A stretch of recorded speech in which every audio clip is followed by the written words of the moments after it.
గురువు అంటే లోకంలో 3 అర్థాలున్నాయి. గురువు అంటే మొట్టమొదటి అర్థం తండ్రి, జనకుడు. జన్మనిచ్చినవాడు మొట్టమొదటి గురువు. 2 పాఠాలు చెప్పిన ఉపాధ్యాయుడు, ఆయన గురువు. మూడోది లోకజ్ఞానం ఉన్నవాడు.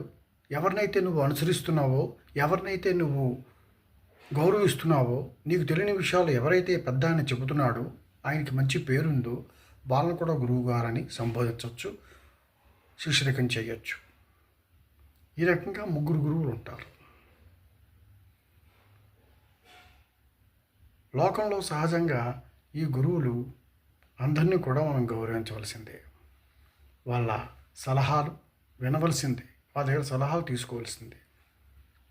అలాగే ఒక గురువుగారు ఏం చెప్పాడంటే, బంధుత్వాల గురించి, స్నేహాల గురించి చెప్పాడు. బంధుత్వాలు, స్నేహాలు ఎప్పుడు నిలుస్తాయి అంటే, మనం రాకపోకలు ఉంటేనే ఏదైనా నిలుస్తాయి. రాకపోకలు లేకుండా ఉంటే ఏ బంధుత్వం నిలవదు. కొంతమంది నన్ను ముట్టుకోకు నామాల కాకిలాగా ఉంటారు. అంటే ఒంటరితనంతో వాళ్ళు అలవాటు పడిపోతారు ఒంటరితనానికి. ప్రైవసీ అని పెద్ద అందంగా పేరు చెప్పుకుంటారు. వాళ్ళు ఇంటికి ఎవరిని పిలవరు, వాళ్ళు ఎవరిళ్ళకి వెళ్ళరు. అటువంటి వాళ్ళకి బంధువులు కానీ స్నేహితులు కానీ ఉండరు.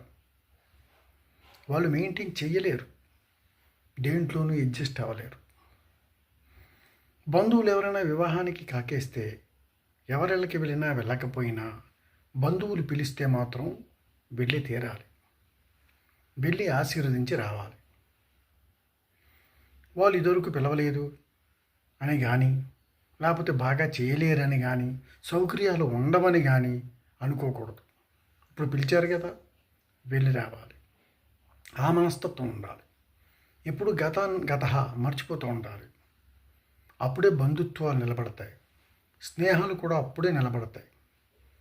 అవునంటారా, కాదంటారా?